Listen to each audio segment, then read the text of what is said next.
everybody, Keegan here. So I wanted to get away from the doom and gloom of everything, and I switched platforms. I did some things, created homes for the Clone Keegan group and people that are involved that help me out.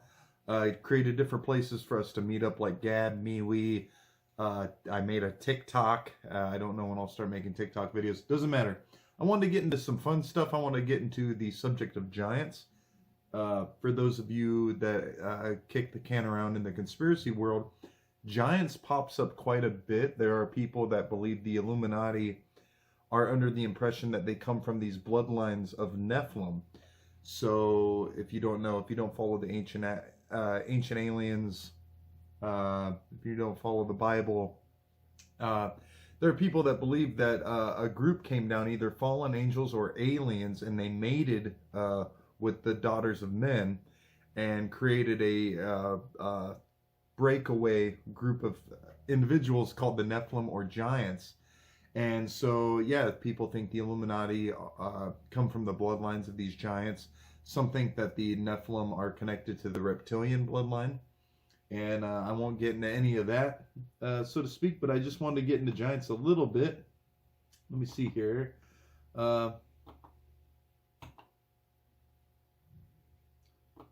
Yes, so let me see here. I found this great thread on Reddit. Hidden proofs of a giant race.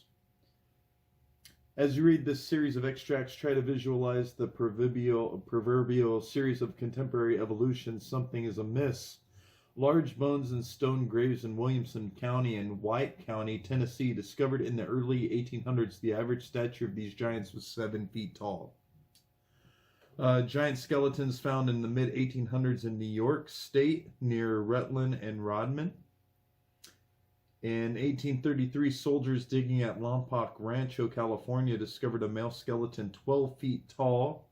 The skeleton was surrounded by caved shells, stone axes, and other artifacts. I've heard before in New York they actually found a giant wall that had been covered in debris and stuff, but it had found remains of a huge wall, and apparently they found swords. And these swords were so heavy they had to be carried by 4 to 6 men to be extracted out. And these swords had, when they were looked at under a microscope, they had niches and stuff in them. It looked like they had been used in combat. So they think that these swords that had to be held by 4 to 6 men were actually at one point held by one man with one arm. And there's tons of stuff about this. A lot of people believe that the Grand Canyon, and I've posted evidence of this stuff before, and again you can look this stuff up, but in the turn of the 19th century they found Egyptian artifacts in the Grand Canyon, and the New York Times, LA Post both reported on these Egyptian artifacts. And a lot of people think that there's actually a hidden museum at the Grand Canyon that is only for like members of the elite or members of the Illuminati families, and actually show them these Egyptian artifacts there. And there's supposedly remains of giant skeleton bones and stuff. And again, if you've ever heard of Smithsonian Gate, people believe that the Smithsonian, because when this happened, the Smithsonian actually came in and said, we'll take this stuff, we'll look at it. And the Smithsonian will actually show you a giant fake skeleton of a dinosaur because they found one little bone. But they won't show you any of these human giant bones because they say they have incomplete skeletons. So why are they, they're down to dry hump the idea of giant dinosaurs, but they don't want you to see any remains of human giant bones. Now, why? Because maybe this would give credence to the Bible, having historical evidence, But again, I'll keep going here. A giant skull and vertebrae found in Wisconsin and Kansas City. A giant found off the California coast of Santa Rosa Island in the 1800s was distinguished by its double rows of teeth. Yeah, so they talk about giants being found in California, the remains of giants found in California, Washington, and Mexico that have double rows of teeth, in some cases long red hair, extra fingers, extra toes. The natives in California talk about how they used to do business with this group of giants that would show up every once in a while. So again, I'll keep going here. Oh, one moment. 9-foot 8-inch skeleton was excavated from a mountain near Brewersville, Indiana in 1879. Skeletons of enormous dimensions were found in mounds near Zanesville, Ohio, Warren, Minnesota in the 1800s. Anything I'm talking about, go look up. I mean, there's tons of stuff out there. In Clearwater, Minnesota, the skeletons of 7 giants were found in mounds. Again, so 7 all in one place. If you had one random one, that's one thing. But in some cases, like in Mexico, they found graves with dozens, right? So a family of giants? Like, what the hell's going on? Are we living in a lullaby book?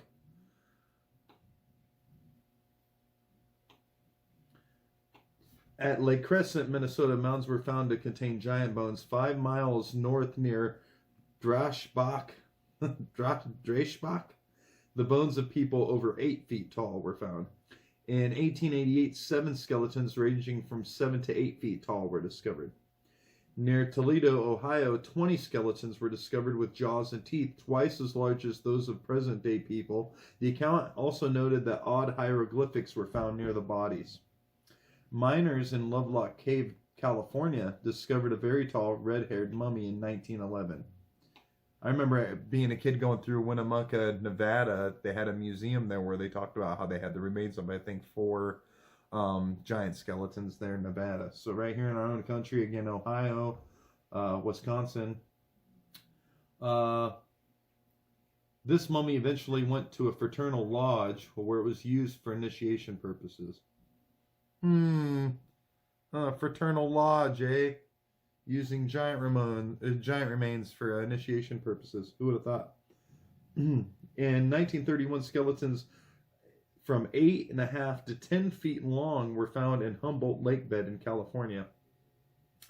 In 1932, Ellis Wright found human tracks in the gypsum rock at White Sands, New Mexico. His discovery was later backed up by Fred Arthur, supervisor of the Lincoln National Park, and others, who reported that each footprint was 22 inches long and from 8 to 10 inches wide. They were certain the prints were human in origin due to the outline of the perfect prints coupled with a readily apparent instep. And you know, I could use this to segue into Sasquatches. Are they real? I could use this, you know, are the Sasquatches and Bigfoot everybody's looking for, are they the Nephilim?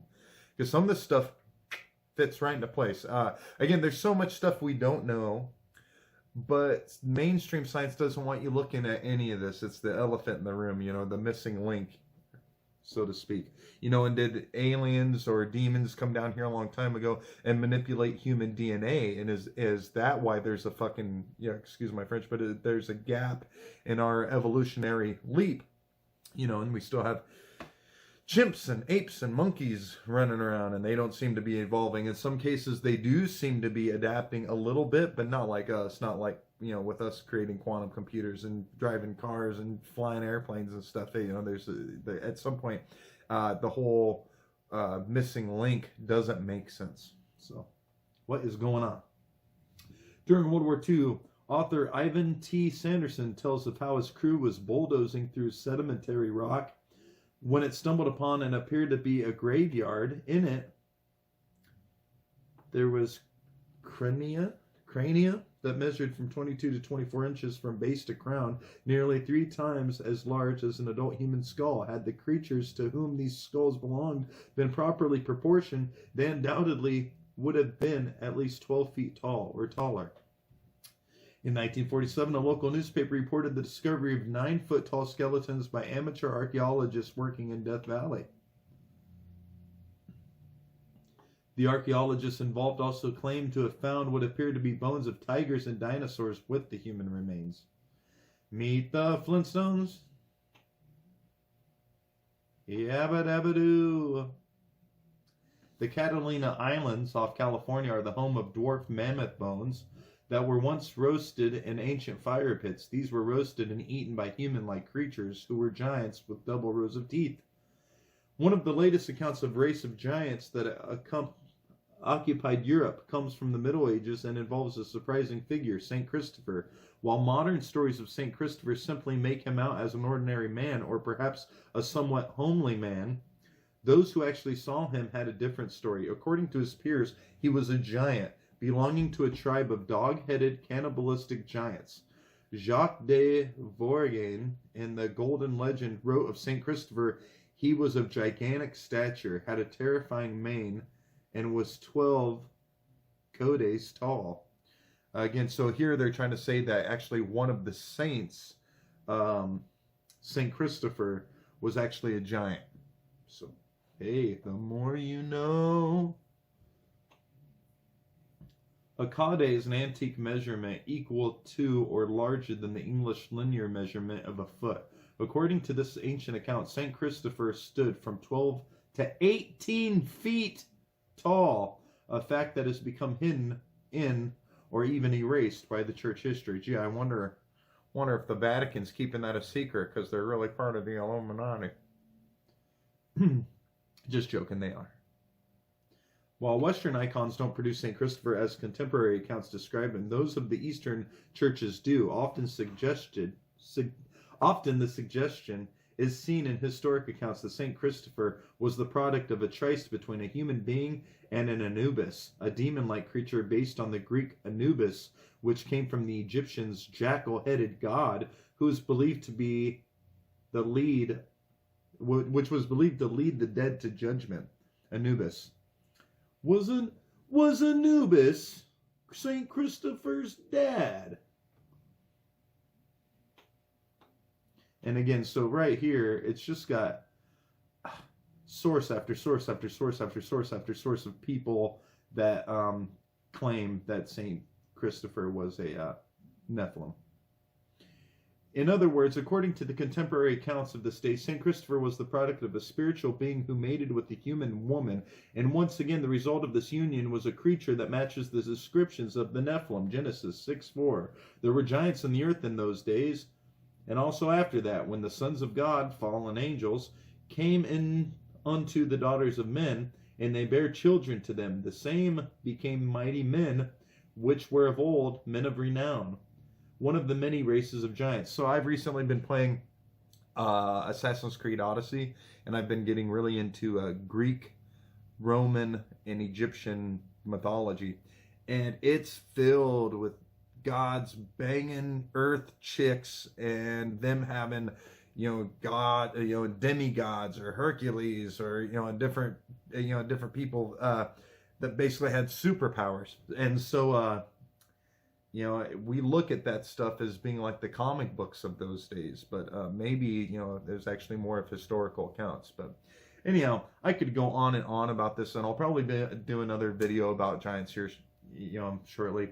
But I just wanted to do something fun, kind of get me back into the groove of making videos again. But I'm probably going to be making a lot more. So anyhow, I'm Keegan, and in the meantime, don't roll your eyes at me.